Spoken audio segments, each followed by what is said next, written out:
Iya, kita minta perhatian yang asli, tapi kami kan tentu melalui sebuah mekanisme, bukan saya yang melihat. Harus ada lembaga otoritas yang meyakini jasa itu memang asli.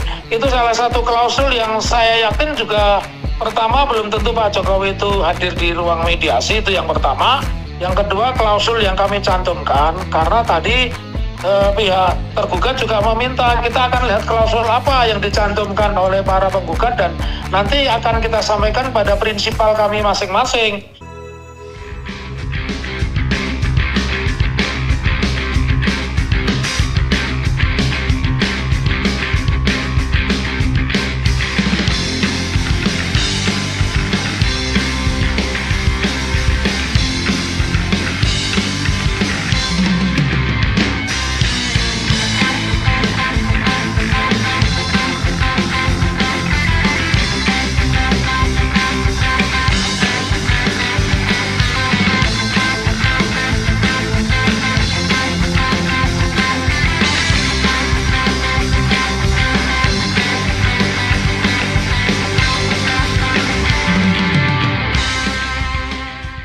Pak Taufik, bisa diceritakan bagaimana sidang pertama tadi, walaupun ada juga yang sudah nonton, tetapi kan paling tidak yang undercovernya kan belum tentu. Silakan. Ya. Oke. Jadi sidang yang pertama itu dimulai tentunya dengan menanyakan kelengkapan seperti surat kuasa, kalau dia itu menerima surat kuasa, ya. Yang diperiksa pertama kali tentu dari sisi penggugat, ya, dari sisi kami diperiksa surat kuasa, kemudian diperiksa identitasnya penggugat, dalam hal identitas saya, juga diperiksa surat kuasa ini apakah sudah dilengkapi dengan stempel pengadilan administrasinya, kan begitu ya, syarat administrasinya. Iya. Nah, terus dilanjutkan memeriksa kelengkapan dari tergugat 1, 2, 3, dan 4. Nah, ini pas giliran tergugat 3 ini ada masalah. Masalahnya adalah di dalam surat kuasa itu tertulis Pengadilan Negeri Boyolali, kemudian juga di situ tertulis bahwa tidak di dalam surat kuasa itu belum didaftarkan begitu. Saya tidak ngerti kenapa bisa berbunyi Boyolali begitu, ya. Itu tergugat 3 apa? UGM sudah lengkap. Nah, tergugat 3 itu SMA 6. Tergugat 3 ya, tergugat 3 itu SMA 6, betul. Oke. Ya. Jadi dari SMA 6 itu Boyolali, nggak ngerti, atau mungkin justru dulu Pak Jokowi itu tinggalnya di Boyolali barangkali begitu. Oke. Lalu bagaimana kelanjutannya? Ya, setelah, ya kita tentu keberatan, ya. Kita tentu keberatan karena salah tempat itu tidak bisa dibenarkan. Terus hakim memberikan kesempatan sampai kemudian diskors 20 menit untuk memperbaiki surat kuasa, dan kemudian sidang dilanjutkan kembali di sela begitu, atau dipotong untuk sidangnya ini SMK begitu, ya. Tapi pengacaranya yang sama. Mereka pengacaranya adalah Yakubus de Brito Irfan, yang memang orang Surakarta, ya, orang Solo dia. Jadi ditunjuklah dia dengan kawan-kawan untuk mewakili tergugat 1. Untuk tergugat 2-nya, ya, mereka datang sendiri, itu ketua KPU-nya. Dan untuk tergugat 3, ya, tergugat 3 SMA 6 setelah diperbaiki dilanjutkan sidang. Tergugat 4 dari UGM itu persyaratannya lengkap. Nah, oke, dari UGM ada diwakili pengacara, lawyer atau kuasa hukum? Bukan, dari UGM, dari biro hukumnya, ya. Jadi biro hukumnya. Langsung, ya, dari universitas, ya? Iya, dari universitas langsung. Terus kemudian kami tidak diberi kesempatan untuk mengecek, ya, kita instruksi begitu. Ternyata hakimnya ngomong, ya memang kita periksa dulu, nanti akan kita persilahkan kepada para pihak untuk memeriksa begitu. Dan akhirnya kami memeriksa kelengkapan, ya, kelengkapan dari para pihak, ya. Memang tidak terlalu lama sih, mungkin antara 10 sampai 15 menit itu beserta lampir-lampirannya. Setelah kemudian dilakukan pemeriksaan yang berikutnya, para pihak dipersilakan duduk, terus hakim menyampaikan sesuai peraturan Mahkamah Agung nomor 1 2016 pasal 17 itu harus dilakukan yang namanya mediasi gitu. Oke. Ya. Nah, di dalam proses mediasi itu kami mengatakan karena mediasi itu sifatnya wajib ya, kemudian ditawarkan kepada penggugat dulu, mekanismenya kan begitu. Nah dari kami itu mengendaki mediatornya adalah Profesor Doktor ya Adi Sulistyo SHMH ya, Adi Sulistyo SHMH yang notabene adalah guru besar Fakultas Hukum Universitas 11 Maret. Kenapa kami menunjuk itu Prof. Adi? Karena selama ini kalau mediatornya itu dari pengadilan itu cenderungnya sekali dua kali pertemuan itu sudah dianggap deadlock begitu. Nah kita ingin ini lebih konstruktif dan tanpa berlama-lama ini gayung bersambut, tergugat 1, tergugat 2, tergugat 3 dan 4 ditanya, kayaknya sepertinya mereka sudah ketemu sebelum di persidangan hari ini, sudah bertemu. Ketika tergugat 1 menyatakan usulan mengambil mediator dari luar disetujui, maka tergugat 2, 3 dan 4 itu setuju dan akhirnya diskors lagi. Kenapa? Karena kebetulan pada saat itu sudah selesai duhur ya 12.15 tapi belum diberikan kesempatan sholat duhur, maka saya disuruh mengkonfirmasi kepada Profesor Adi Sulistiono apakah bersedia untuk menjadi mediator. Kan di dalam ruang sidang saya minta interupsi, minta waktu beberapa menit, itu belum berhasil. Oleh karenanya dimintakan oleh majelis agar saya menelepon kembali dan itu diberikan waktu bersama Isoma 1 jam begitu. Nah, tetapi penunjukan mediator di luar pengadilan itu memiliki konsekuensi. Apa itu konsekuensinya? Yang pertama, segala pembiayaan yang timbul itu wajib ditanggung oleh para pihak. Kebetulan kami yang mengusul dan kami mengatakan kalau sesuai dengan klausulanya, tentu ini kewajiban itu dibebankan kepada penggugat dan tergugat. Kebetulan penggugat 1, tergugatnya 4. Yang disepakati begitu. Terus saya keluar menunggu Isoma. Bersamaan itu juga kita telepon dan ternyata Prof. Adi sangat berapresiasi sekali ketika ditunjuk. Saya mengatakan, Prof, kita tunjuk karena biasanya kita memakai mediatornya pengadilan, tetapi itu tidak efektif, kita tunjuk Prof. Adi. Oh iya silahkan gitu. Nah, terus ya sudah, ambilkan istirahatnya 1 jam, mendekati pukul 13 kami masuk ke ruang sidang menunggu hakim kira-kira ada 10 barangkali sampai 15 menit.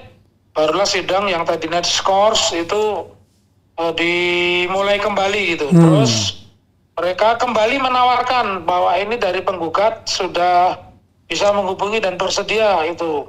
Nah, terus kemudian tergugat 1, 2, 3 dan 4 juga setuju begitu ya. Nah, akhirnya dibuatkanlah berita acara penetapan yang menunjuk mediator Guru Besar Fakultas Hukum Universitas 11 Maret Profesor Adi Sulistiono sebagai mediator, dan disepakati sidang pertamanya mediator itu adalah hari Rabu tanggal 30 April 2025 pukul 10 pagi ya.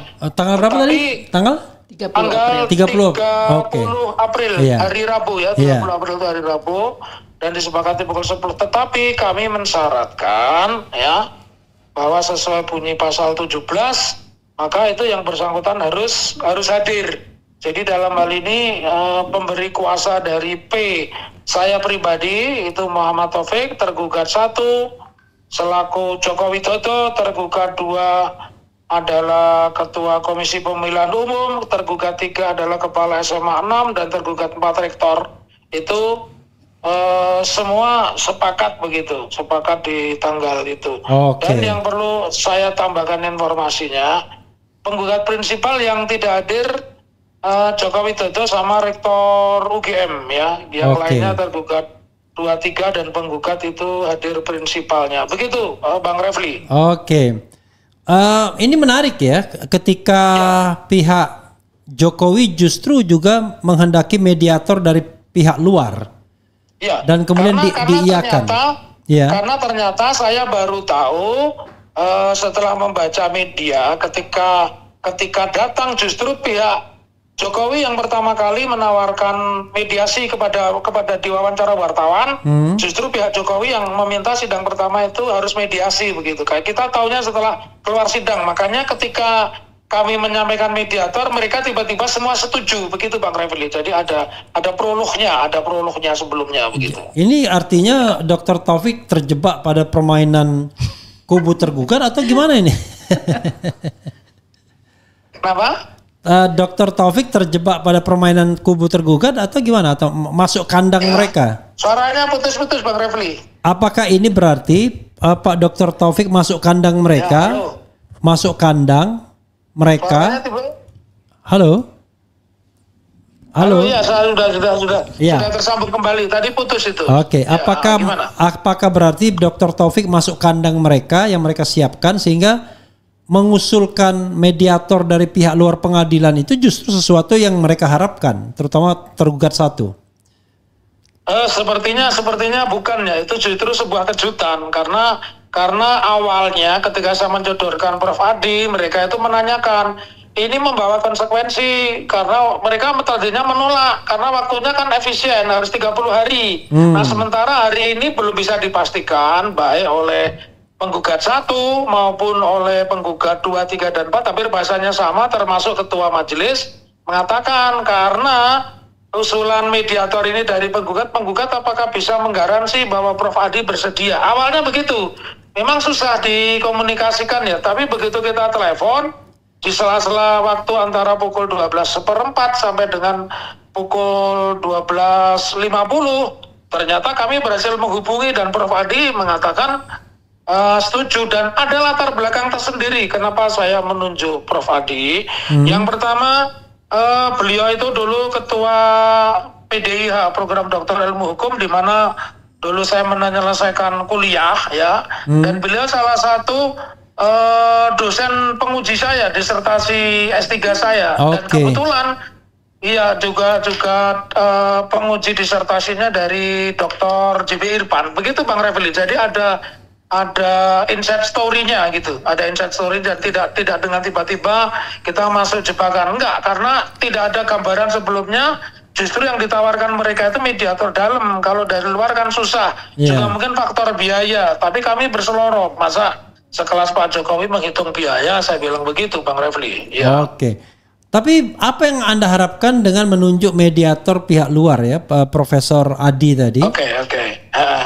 Nah, harapan saya ini ada sesuatu yang berbeda, ada something different, karena kami sebagai advokat ini pengalaman ketika menggunakan mediator hakim itu naga-naganya arahnya ini seperti robot aja, sidang mediator sekali 2 kali begitu deadlock begitu ya, deadlock. Nah, tetapi kalau mediatornya ini seorang guru besar, saya meyakini barangkali ada suasana di ruang mediasi ini tidak seperti sedang diadili begitu. Tetapi jangan lupa meskipun kami menggunakan mediator luar ya, meskipun kami menggunakan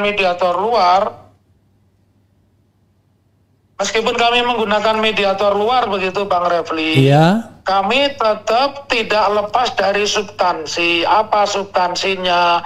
Jokowi harus hadir secara pribadi di ruang mediasi, tidak bisa diwakilkan. Itu kata kunci dan harga mati itu. Jadi bukan hanya NKRI yang harga mati, Taufik pun juga punya harga mati. Kalau yang datang misal misal Jokowi datang tapi Rektor UGM tidak datang gimana?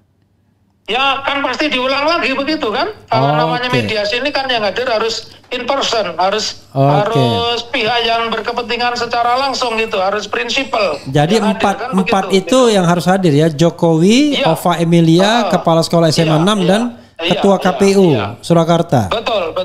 Iya, benar. Oke. Dan mediasi itu apa yang mau dimediasikan? Kan ini kan jelas soal terkait dengan gugatan soal ijazah SMA dan ijazah S1. Apa yang mau dimediasikan? Paling kan Pak Taufik cuma minta perlihatkan yang asli kan? Iya, kita minta perhatian yang asli, tapi kami kan tentu melalui sebuah mekanisme, bukan saya yang melihat. Harus ada lembaga otoritas yang meyakini ijazah itu memang asli. Itu salah satu klausul yang saya yakin juga. Pertama, belum tentu Pak Jokowi itu hadir di ruang mediasi, itu yang pertama. Yang kedua, klausul yang kami cantumkan, karena tadi pihak tergugat juga meminta, kita akan lihat klausul apa yang dicantumkan oleh para penggugat, dan nanti akan kita sampaikan pada prinsipal kami masing-masing, apakah menyetujui draft mediasi termasuk persyaratan yang disampaikan oleh penggugat. Karena kami itu harga mati adalah gugatan itu, substansinya ada di petitumnya, di petisi kita, di gugatan kita, di klaim kita itu, bahwa mereka harus menunjukkan ijazah asli dengan standar undang-undang pendidikan dan standar yang memang diakui oleh otoritas, itu ijazah itu asli. Begitu Bang Refli. Jadi nggak cuman kita ditunjukkan sebagaimana wartawan ditunjukkan, tapi nggak boleh bawa kamera, nggak boleh merekam, nggak boleh bawa HP, bukan begitu. Namanya pengadilan kan titik temu. Jadi dalam misalnya ya, dalam mediasi itu ditunjukkan ijazah aslinya, baik S1 maupun SMA. Iya. Berarti di dalam mediasi itu sudah bisa memanggil para ahli atau gimana? Iya, dia di dalam mediasi itu sudah memanggil para ahli, begitu. Iya. Dan itu kan tidak mudah untuk seorang seperti Jokowi. Dan tadi juga kami singgung, Jokowi itu kenapa ya pergi ke luar negerinya, mantan presiden kok perginya dengan menteri, apa nggak jatuh wibawanya, lebih terhormat datang ke persidangan. Kami sampaikan begitu tadi di ruang sidang. Oke, karena persidangan separuh wajib, kalau itu sunnah ya. Sunnah.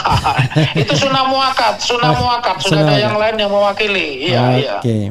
Pak Taufik, boleh bertanya? Ada teman saya mau bertanya. Oh iya. Boleh, silakan. Pak Taufik, kebenaran saya juga sedang buka nih syarat-syarat ijazah asli, misalnya legalitas, nomor seri, kualitas cetakan, tanda tangan, cap resmi. Nah, itu kalau seperti itu saja kan itu maksudnya penampakan fisik. Kalau uji itu kan kita juga ada misalnya pengujian usia kertas, itu kan misalnya uji karbon dan sebagainya. Itu perlu tenaga ahli juga. Apakah itu akan dilakukan juga? Ya, itu harus dilakukan juga. Kita kan bukan seperti anak kecil dikasih kue mereknya Mari Regal terus kita percaya itu Mari Regal. Kan mesti diteliti dulu, benar gak itu ijazahnya, tahun keluarnya bersesuaian gak dengan standar ijazah yang pernah diterbitkan. Berarti harus dipinjam ya Pak ya ijazahnya itu supaya bisa diuji yang tadi, yang lebih detail tadi. Iya betul, termasuk SMA-nya. Kan dia SMA-nya berbeda. Sampai hari ini itu tidak pernah ada satupun yang pernah melihat ijazah SMA-nya. SMA-nya padahal yang kami tahu, pembanding yang kami miliki, yang akan kami keluarkan kalau nanti ternyata itu deadlock, itu kita punya ijazah itu berbunyi sekolah menengah persiapan pembangunan. Nggak ada kata-kata sekolah menengah atas 6, begitu nggak ada itu. Jadi kami meyakini ini tidak seperti yang dibayangkan orang makan siang gratis asal tunjukkan selesai, enggak. Kita harus standar ilmu forensik dan sebagainya harus dipakai juga begitu. Terima kasih Pak Taufik. Pak Taufik, apalagi yang ingin disampaikan sebagai closing statement? Rupanya ada azan, silakan. Terima kasih ya. Ini satu persidangan menarik karena tadi beberapa televisi juga menyiarkan secara live. Di Solo baru sekali ini sidang perdata live begitu. Saya ingin mengatakan, kalaupun mediasi kami tidak akan pernah menggadaikan idealisme. Kalaupun mediasi kami tidak akan tunduk kepada kemauan orang per orang. Ibaratnya mediasi kan kami dikeroyok 1/4, kan begitu. Nah, kami tetap akan konsisten karena misi kami ini adalah pengadilan itu tempat yang paling terhormat untuk mengaji kesahihan, pengadilan tempat yang paling sakral untuk mengatakan seseorang itu jujur atau tidak jujur. Oleh karena itu ijazah yang diuji itu harus oleh orang yang memiliki kompetensi. Bahkan kalau perlu, kalau diizinkan ya tentu Bang Rismon Sianipar salah satunya yang saya pakai untuk menguji, atau Roy Suryo begitu Bang Refli. Jadi jangan berpikiran mediasi itu kita pengen damai, karena memang hukum acara persidangan perdata harus dilalui dengan mediasi, begitu Bang Refli. Oke, jadi mediasi itu semacam prosedur, tapi substansinya adalah konfirmasi, klarifikasi, verifikasi terhadap ijazah asli itu ya. Exactly, betul. Oke, Pak Taufik, terima kasih banyak ya. Salam buat teman-teman. Mudah-mudahan lancar Ya, tanggal 30 salam nanti. Oke, amin. Dan amin. tolong Ya. dijaga Profesor Adinya jangan sampai kemudian masuk angin. Iya, betul. Tapi saya tetap konsisten, titip salam saya buat follower RH Channel. Saya tidak akan menggadaikan idealisme, saya tidak akan jatuh hanya karena bersedia mediasi begitu.